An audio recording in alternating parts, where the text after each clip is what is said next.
How does the Slav defense pawn structure work in chess?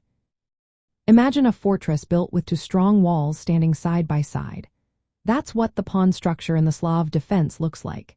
It starts with black placing pawns on the squares d5 and c6 after moves like 1d for d5 and to c for c6.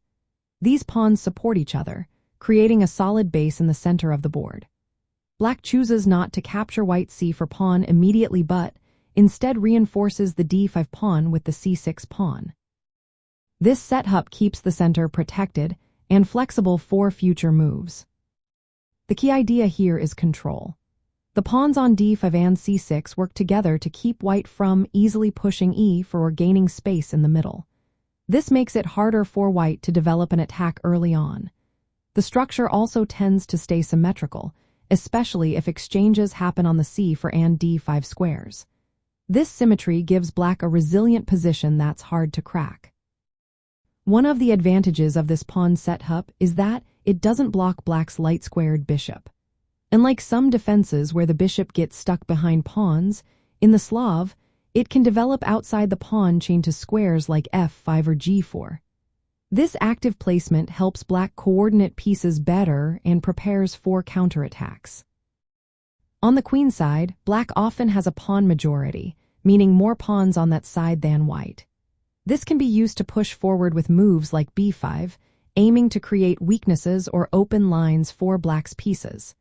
Meanwhile, white usually has a pawn majority on the king side, which can be used to push for an attack or create threats. Sometimes black might try moves like b7, b6, or f7, f6 to challenge white's knights or control key squares like e5 or c5. But these moves can weaken black's pawn structure if not played carefully. So, black needs to balance aggression with maintaining the integrity of the pawn formation. There are different variations of the Slav defense that influence how the pawn structure develops. The main line keeps the pawn chain intact and develops the light-squared bishop actively.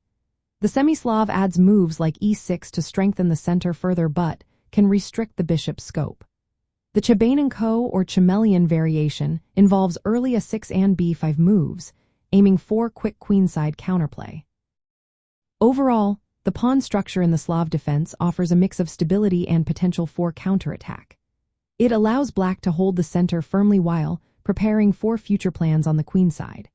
Understanding how these pawns work together helps players decide when to exchange pawns, push forward, or develop their pieces harmoniously.